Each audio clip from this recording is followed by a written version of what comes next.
Assalamualaikum warahmatullahi wabarakatuh. Pada video ini, saya akan membahas materi tentang frasa, klausa, serta kalimat. Sebelumnya, perkenalkan nama saya Etiara Nadifa dengan NIM 24129188 dari Universitas Negeri Padang dengan dosen pengampu Ibu Nana Fauzana Azima, MPD. Materi pertama yaitu frasa. Frasa adalah kelompok kata yang terdiri dari dua kata atau lebih dan membentuk satu kesatuan makna, tetapi tidak memiliki struktur subjek dan predikat, sehingga tidak dapat berdiri sendiri sebagai sebuah kalimat.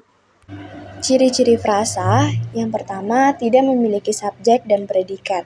Artinya, frasa hanya terdiri dari satu atau lebih kata yang saling berkaitan dan tidak membentuk pasangan subjek dan predikat. Yang kedua, menyatu dalam makna. Kata-kata dalam frasa memiliki hubungan yang menyatukan sehingga membentuk makna yang lebih jelas. Yang ketiga, membentuk non-kalimat. Artinya, frasa hanya bagian dari kalimat dan tidak bisa berdiri sendiri. Jenis-jenis frasa yang pertama berdasarkan kelas kata, yaitu frasa nomina atau kata benda. Digunakan sebagai subjek atau objek dalam kalimat. Contohnya anak kecil, buku pelajaran. Yang kedua, frasa verba atau kata kerja. Digunakan sebagai predikat dalam kalimat. Contohnya sedang menulis, telah berangkat. Lalu ada frasa adjektiva atau kata sifat. Berfungsi sebagai pelengkap atau predikat yang menyatakan sifat. Contohnya sangat indah, cukup baik, cukup tinggi.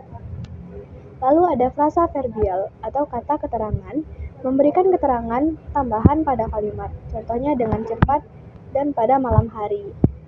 Jenis selanjutnya berdasarkan struktur, yaitu ada frasa endosentris, yaitu frasa yang memiliki struktur inti yang dapat berdiri sendiri sebagai inti makna.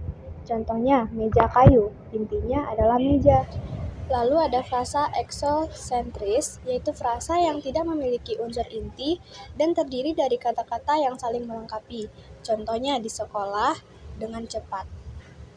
Lalu yang kedua, yaitu klausa. Klausa adalah satuan gramatikal yang terdiri dari subjek dan predikat, namun belum tentu dapat berdiri sendiri sebagai kalimat yang utuh. Ciri-ciri klausa yaitu 1. Gabungan dari dua kata atau lebih. 2. Terdapat subjek dan predikat. 3. Berfungsi untuk menjadi tata bahasa dalam suatu kalimat. 4. Berorientasi dan tidak memiliki tanda baca. 5. Memiliki suatu predikat. Dan 6. Terdapat subjek yang tertulis atau tidak tertulis. Jenis klausa. Yang pertama, berdasarkan strukturnya. Klausa berdasarkan struktur berarti klausa yang digunakan dengan struktur kalimat yang jelas. Berdasarkan strukturnya ini, klausa terbagi menjadi dua macam, yaitu klausa bebas. Klausa bebas merupakan klausa yang unsurnya lengkap, yaitu mengandung subjek dan predikat. Klausa bebas ini umumnya akan digunakan sebagai kalimat utama dan juga dapat berdiri sendiri tanpa adanya embel-embel kata penghubung. Contoh klausa bebas antara lain Nenek menyapu, Roni bermain, Nia menyanyi, Rido berlatih, dan lain-lain. Selanjutnya ada klausa terikat. Klausa terikat adalah suatu klausa yang tidak bisa menjadi kalimat karena tidak mengandung subjek dan predikat. Klausa ini disebut juga dengan anak kalimat. Contohnya, Wendy datang tadi pagi, Nia datang ke rumah, Ibu belanja di supermarket. Selanjutnya, klausa berdasarkan fungsi, yaitu ada klausa subjek. Artinya, klausa berfungsi sebagai subjek di dalam tatanan kalimat dasar. Klausa sebagai subjek ini biasanya terdapat di awal atau di akhir kalimat. Contohnya, Ibu menangis ketika tahu Roni mendapatkan nilai rapor yang jelek. Yang kedua, klausa objek. Klausa objek tentunya adalah klausa yang berfungsi menjadi objek di dalam suatu kalimat.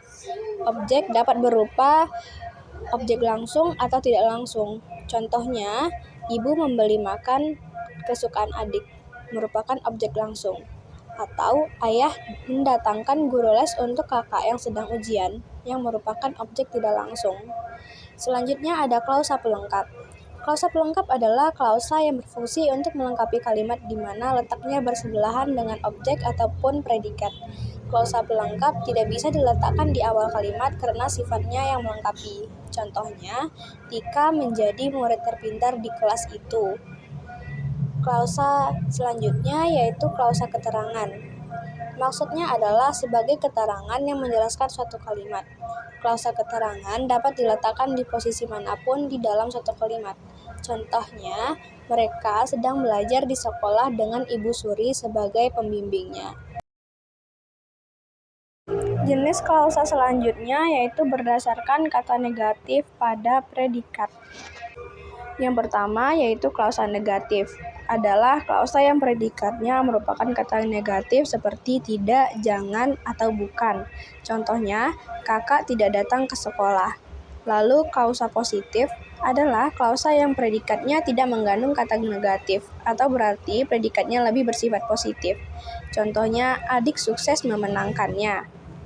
Jenis klausa yang terakhir yaitu berdasarkan unsur predikatnya. Yang pertama, klausa verba adalah klausa yang predikatnya berupa kata kerja. Klausa verba masih terbagi menjadi dua macam yaitu transitif dan intransitif. Contoh klausa verba yaitu kakak sedang belajar bahasa asing. Yang kedua, klausa nomina adalah klausa yang predikatnya berupa kata benda. Contoh kalimat klausa nomina yaitu dia adalah seorang mahasiswa. Selanjutnya, klausa adjektiva. Klausa adjektiva adalah klausa yang predikatnya berupa kata sifat. Contohnya, kakak lebih pintar dibandingkan adik. Lalu, klausa preposisional adalah klausa yang menjadikan suatu kata depan menjadi predikat. Contohnya, ayah ke kantor diantar oleh kakak. Selanjutnya, ada klausa numeralia. Adalah klausa yang predikatnya berupa bilangan angka. Contohnya, sepasang sepatu telah dijual oleh kakak. Yang terakhir ada klausa adverbia, yaitu klausa yang predikatnya berupa kata keterangan. Contohnya, dia murid paling pintar di sekolah ini. Contoh penggunaan klausa yaitu klausa independen. Contohnya, saya makan siang di rumah. Lalu klausa dependen, ketika dia tiba di rumah, dia langsung beristirahat. Dan kombinasi klausa yaitu saya pergi sekolah merupakan klausa independen dan karena saya harus mengikuti ujian merupakan klausa dependen. Selanjutnya, materi tentang kalimat. Kalimat adalah satuan bahasa terbesar yang disusun dari klausa atau kumpulan kata untuk menyampaikan makna yang lengkap. Ciri-ciri kalimat. Yang pertama, kalimat lengkap harus memiliki subjek, predikat, objek, pelengkap, dan keterangan dapat ditambahkan sesuai dengan kebutuhan. Yang kedua, menyampaikan makna utuh. Kalimat harus dapat berdiri sendiri dan menyampaikan ide atau informasi yang jelas. Yang ketiga, memiliki intonasi akhir. Dalam bentuk lisan, kalimat memiliki intonasi akhir yang menunjukkan selesai atau tuntasnya kalimat tersebut. Dalam tulisan, biasanya ditandai dengan tanda baca seperti titik, tanda tanya, atau tanda seru. Jenis-jenis kalimat yang pertama berdasarkan strukturnya, yaitu kalimat sederhana atau kalimat tunggal hanya memiliki satu klausa. Contohnya, dia membaca buku. Lalu kalimat majemuk atau kalimat kompleks memiliki lebih dari satu klausa. Contohnya, dia membaca buku dan adiknya bermain di taman. Selanjutnya, jenis kalimat berdasarkan fungsinya. Yang pertama, kalimat deklaratif, yaitu menyatakan satu pernyataan atau informasi. Contohnya, saya belajar bahasa Indonesia. Lalu kalimat interrogatif berisi pertanyaan. Contohnya, apakah kamu sudah makan? Lalu kalimat imperatif berisi perintah atau permintaan atau larangan. Contohnya, tolong tutup pintunya. Lalu selanjutnya ada kalimat ekslamatif yang merupakan ungkapan perasaan atau emosi. Contohnya, betapa indahnya pemandangan ini. Jenis kalimat yang terakhir yaitu berdasarkan bentuk gramatikal. Yang pertama, kalimat aktif yang merupakan subjek melakukan suatu tindakan. Contohnya, ibu memasak makan malam. Lalu kalimat pasif berupa subjeknya yang menerima sebuah tindakan. Contohnya, makan malam dimasak oleh ibu. Struktur dasar kalimat biasanya dalam urutan subjek, predikat, dan biasanya dilengkapi dengan objek dan keterangan. Seperti subjek predikat, anak itu bermain. Anak itu sebagai subjek dan bermain sebagai predikat. Lalu subjek, predikat, objek. Ayah membaca koran. Ayah sebagai subjek, membaca sebagai predikat, dan koran sebagai objek. Yang terakhir, subjek, predikat, dan keterangan. Mereka berjalan di taman. Mereka sebagai subjek dan berjalan sebagai predikat, serta di taman sebagai keterangan. Sekian materi yang dapat saya sampaikan. Saya mohon maaf apabila terjadi kesalahan dalam penyampaian materi. Wassalamualaikum warahmatullahi wabarakatuh.